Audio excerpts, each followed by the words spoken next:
In the quiet depths of the eternal night, where the earth's breath grows cold and the winds carry whispers older than memory, the name of Erlik Khan drifted across the silence. Erlik Khan, ruler of the Underworld, keeper of shadows, master of forgotten echoes, had long reigned over realms untouched by sunlight. Yet in the folds of his dark dominion, a restlessness stirred. For centuries uncounted, he had worn the crown of bones without question, his throne carved from the bedrock of the dead. The rivers of the underworld flowed at his command, their waters thick with the dreams of mortals lost to time. But now, as the ages shifted and the winds of the spirit world whispered of change, Erlik began to feel the faint pull of something unfamiliar: regret. He walked through the ashen fields of his realm, his heavy cloak brushing against brittle grass that had never known life. The sky above was a pale, unending gray, veiled by mist that coiled like sleeping serpents. Every step echoed, though there was no solid earth beneath, only the memory of earth. His staff, forged from the roots of the first tree, tapped against the unseen ground, marking his slow progress. In the far distance, the dim shapes of the soul trees swayed without wind, their branches heavy with lanterns of pale light. Each lantern, a soul waiting for its next journey. Erlik's eyes, deep as ancient wells, swept over this familiar scenery, and for the first time, it felt too quiet. The silence did not soothe him as it once had. Instead, it pressed upon him like the weight of stone. He found himself thinking of the world above, the realm of light and air, where the sun still danced across mountains, and rivers sang without sorrow. He had not set foot there in longer than any mortal could remember. Once, he had walked under the open sky, before the great division between the upper and lower worlds. Once, he had known the warmth of the sun, and the smell of pine forests in the spring. All, once, he had left. That memory came to him now like a ghost, soft, incomplete, and tinged with pain.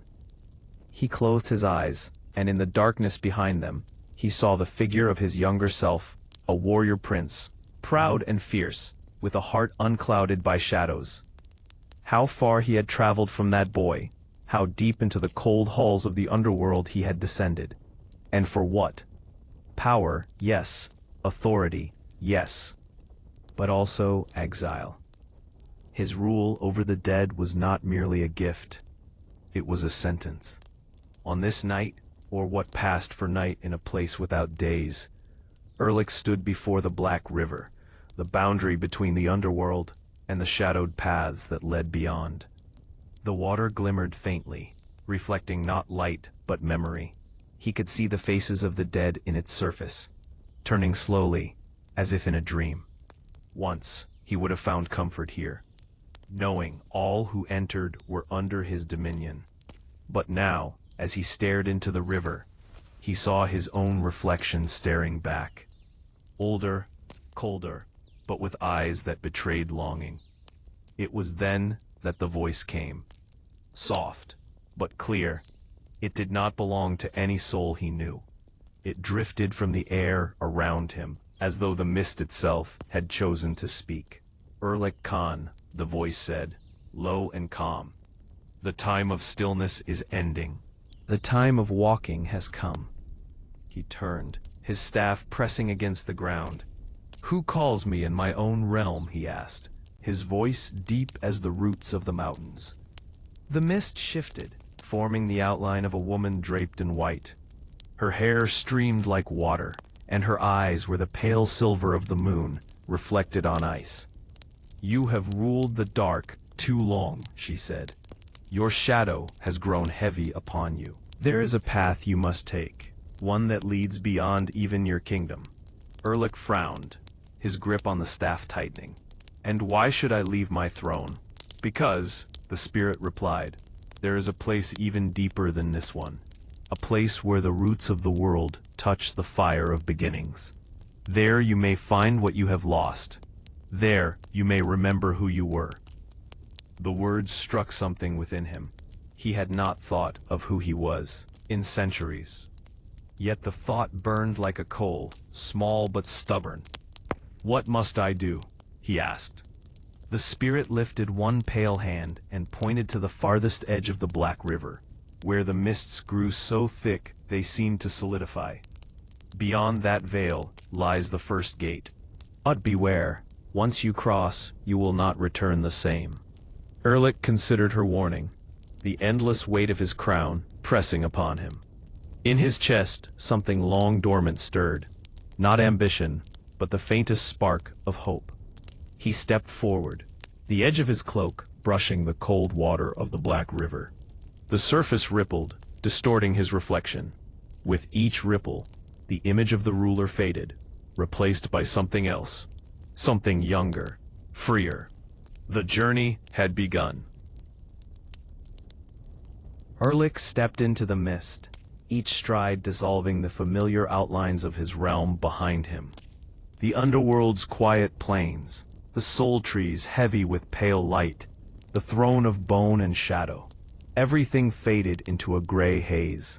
Before him stretched the Black River, its waters slow but endless, as though they carried not just the dead, but the very passage of time.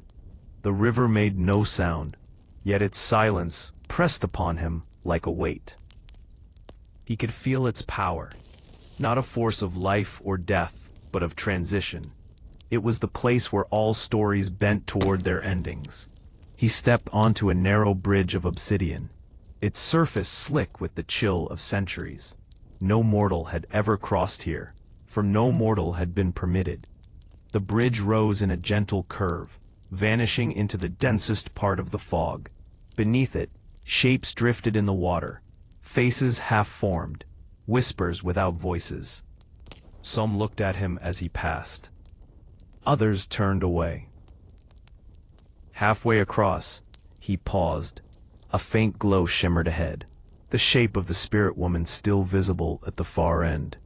But now, she was not alone.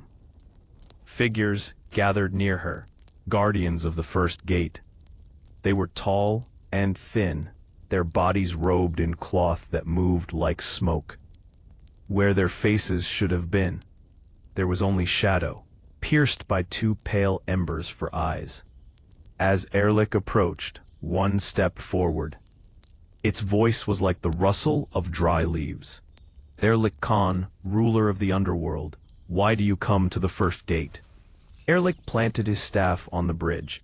"I seek a path beyond my throne. I seek the place where the roots of the world touch the fire of beginnings." The guardians glanced at one another, though their expressions remained unreadable. One raised a hand, and the mist around the gate swirled into patterns. Spirals, circles, shapes that seemed both ancient and infinite. "You may pass," the guardian said, "but you will leave something behind. All who cross must surrender a part of themselves, for the road ahead cannot be walked while burdened by the fullness of the past." Erlik's gaze deepened. "What must I surrender?" The spirit woman stepped forward, her white hair catching the dim light. "Your crown," she said softly. "The weight of rule will slow your steps. If you carry it into the place beyond, you will never reach the fire you seek." He hesitated.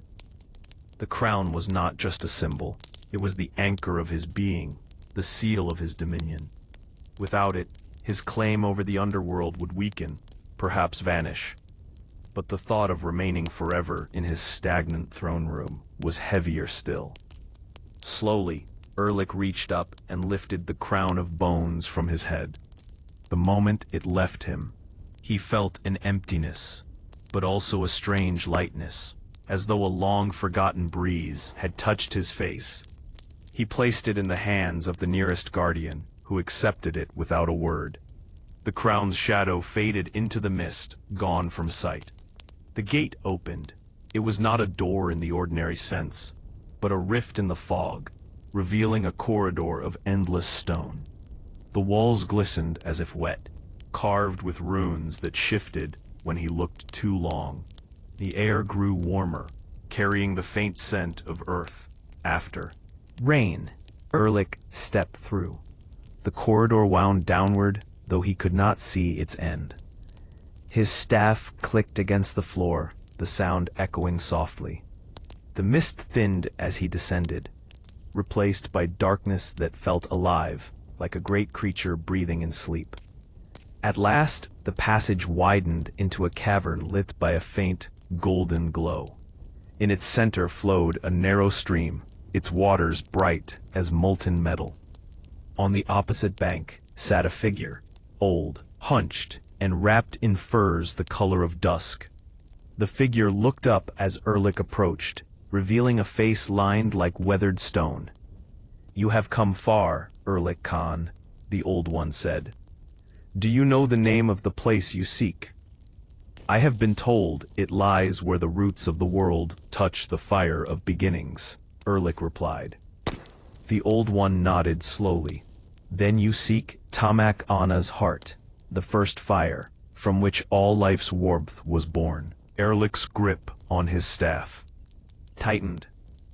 "And you will tell me the way?" The old one's smile was slow and thin. "I will, but every step forward will demand more of you. The path does not welcome rulers, warriors, or kings. It welcomes only the one who dares to be nothing." Erlik's mind turned over those words as the golden stream whispered between them. The journey had stripped him of his crown, and he sensed it would strip more before it was done. Erlik stood before the golden stream, the soft glow brushing his face with warmth he had not felt in ages. The underworld was cold, not merely in temperature, but in essence. Its chill lived in the bones, in the soul, in the very silence. But here by this river, something stirred within him. It was small at first, like a single ember awakening after a long winter. The old one rose slowly, leaning on a staff made from the branch of an ancient tree. "Cross," he said simply. Erlik looked at the stream's golden water. It flowed without sound, but the light within it shifted in slow patterns, like breathing fire. "What will happen if I touch it?" Erlik asked. The old one's gaze was steady. "You will see yourself, not as ruler, nor as exile, but as the truth that has always been beneath both." Erlik took a deep breath and stepped forward. He lowered one foot into the glowing current.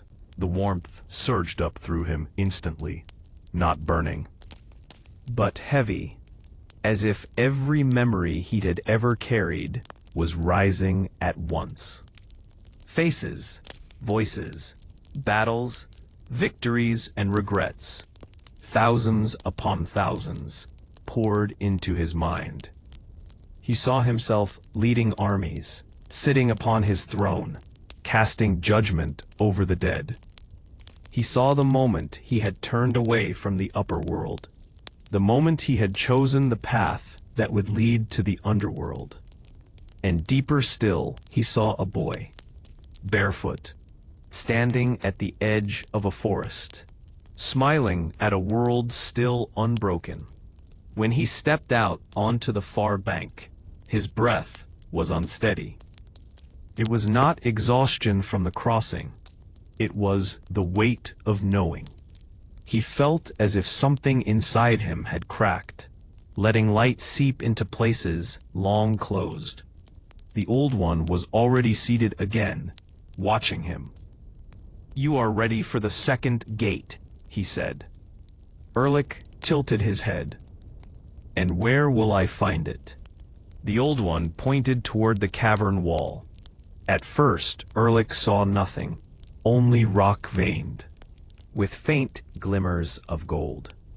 But as he stepped closer, the stone shifted and a narrow path appeared, winding upward in a spiral. The path was steep, and the glow of the stream faded quickly behind him. Here, the air grew cooler again, but not as cold as the underworld's plains. It was the coolness of mountains before dawn.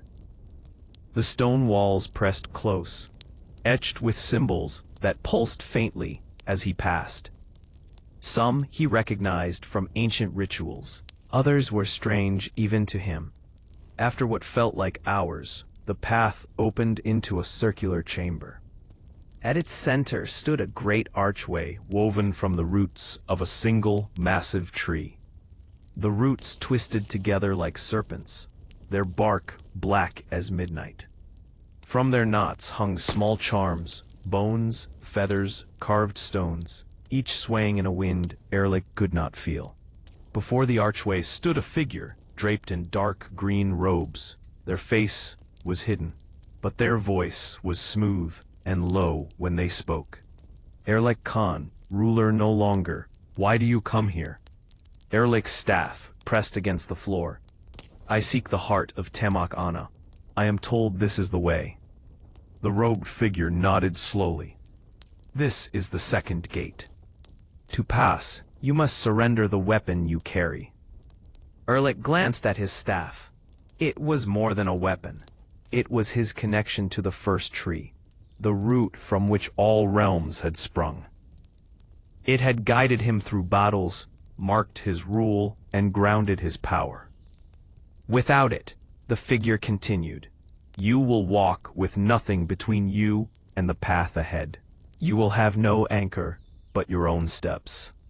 He hesitated longer this time. The staff had been in his hand for so many centuries that he could hardly imagine moving without it.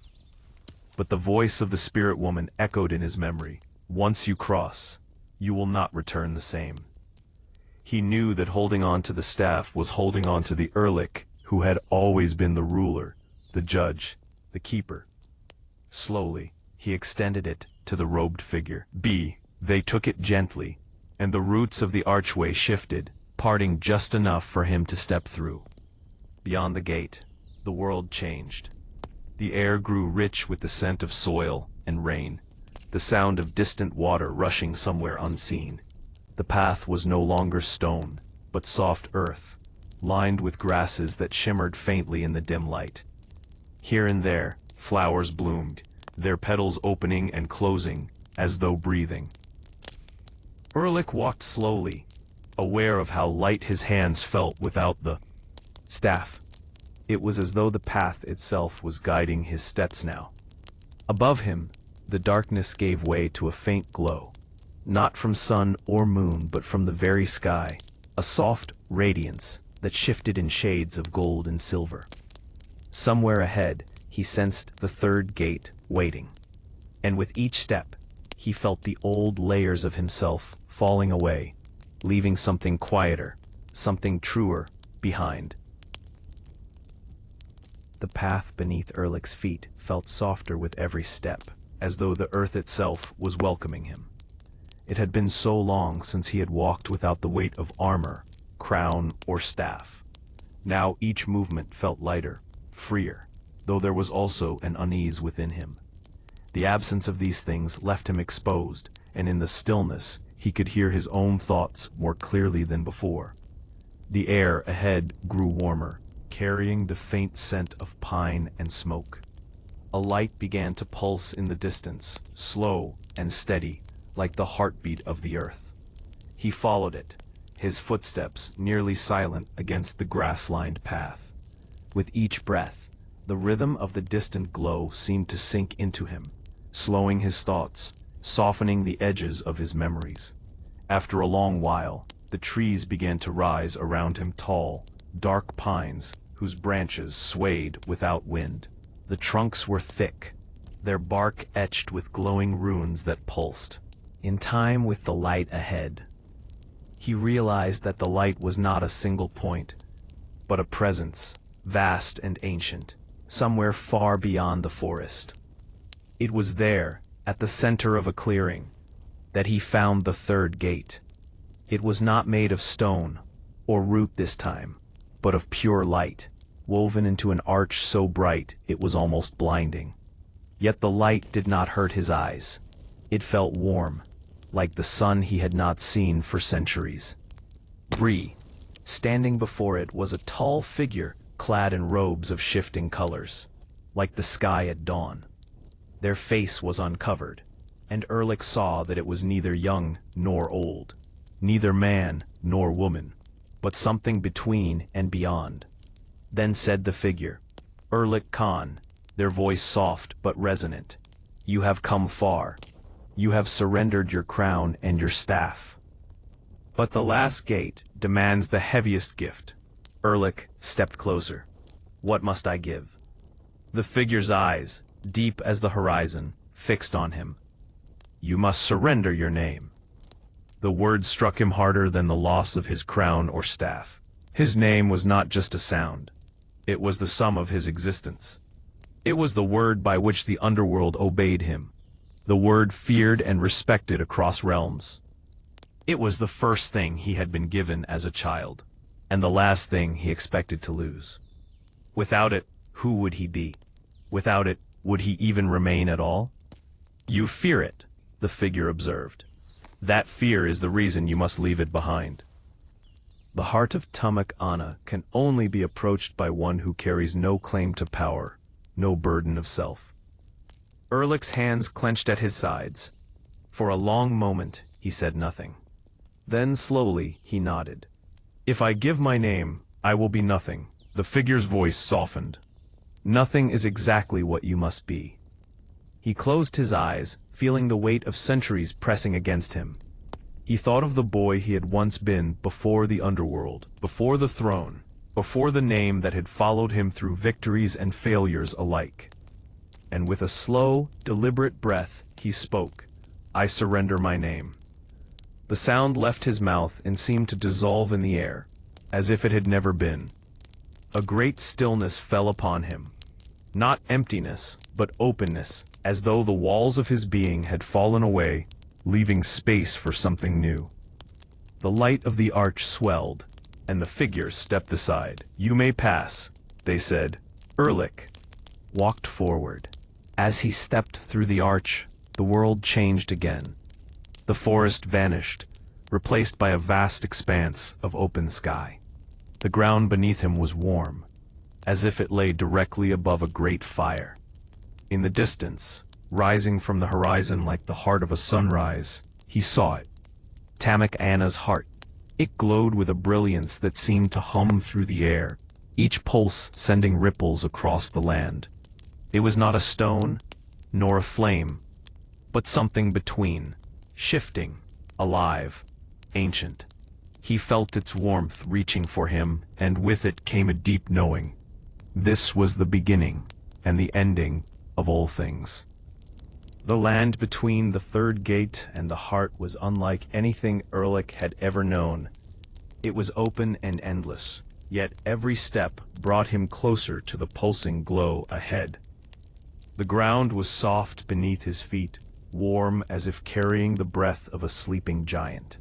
Above him stretched a sky that shifted through colors, pale gold to deep rose, silver to the faint blue of dawn. No sun hung there, no moon, no stars, only light that lived within the air itself. He walked without hurry. Each step felt like a heartbeat, each breath a slow tide. He had no crown, no staff, no name, yet he felt heavier with meaning than he ever had as ruler of the Underworld. The emptiness inside him was not void. It was space ready to be filled with something new. As he drew nearer, Tamak Ana's heart began to change. From afar it had been a distant brilliance.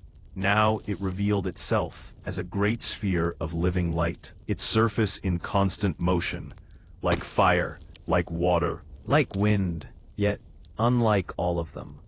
It was not just bright, it was alive, breathing in slow, steady waves. When Erlik stepped into its light, the warmth surrounded him completely. It sank into his skin, his bones, his thoughts. And then, without warning, it spoke. Not in words, but in a voice that was felt rather than heard. It was the sound of the first spark that lit the world, the song of the first dawn, a hush of the first night. "Erlik," it said, though he had no name now, "you have carried darkness, and you have carried rule. You have walked the halls of the dead, and stood upon the plains of silence. You have been feared, and you have been alone. The light swelled, and images began to flow around him. He saw his past, every choice, every shadow, every cruelty, and every moment of pride. But he also saw what lay beneath those acts: fear, longing, and the ache of exile. He had been cast into the underworld, not only as a ruler, but as one who could not bear the light he had once loved. The heart's voice filled him again. You came seeking redemption, but redemption is not given, it is made. You have given your crown, your staff, your name. Will you now give yourself? Erlik's breath caught. Give myself? He asked aloud. The light pulsed gently. Step into me, and you will no longer be as you were. The ruler of the underworld will vanish. Something new will be born. He stood there for a long time, the glow warm against his face. He thought of the underworld, the silent plains, the soul trees, the crown of bone resting now in the mists. He thought of the boy in the forest, smiling at a world still whole. And he thought of the journey that had brought him here, each step shedding another piece of who he had been. Slowly, Erlik stepped forward. The light reached for him, wrapping around his body like a tide. It was not heat that consumed him, but a deep, steady warmth, as if he were sinking into the embrace of the earth itself. His thoughts began to dissolve, not vanish, but blend into something greater. The boundaries between himself and the world faded. The darkness he had carried for centuries melted into the light, and the light into the darkness, until there was no difference. When he opened his eyes, there was no heart before him, no open land, no shifting sky. He stood again by the black river, but it was changed. The waters now shimmered with both light and shadow, flowing together. And in his chest, where the weight of his crown had once been, there was only stillness. He understood then. He was not the same Erlik who had left this place. Perhaps he was not Erlik at all. He was a keeper still, but not only of the dead. He was now a keeper of balance. The underworld would remain his home, but no longer his prison. The darkness would be softer there now, and the souls would rest more easily in his care. As he turned to walk back into his realm, the mist curled around his feet in welcome. Somewhere, far beyond the river, the pulse of Tamak Ana's heart beat on, and with each beat it whispered, not a name, but a truth that would guide him for all his days. To hold the dark is to honor the light.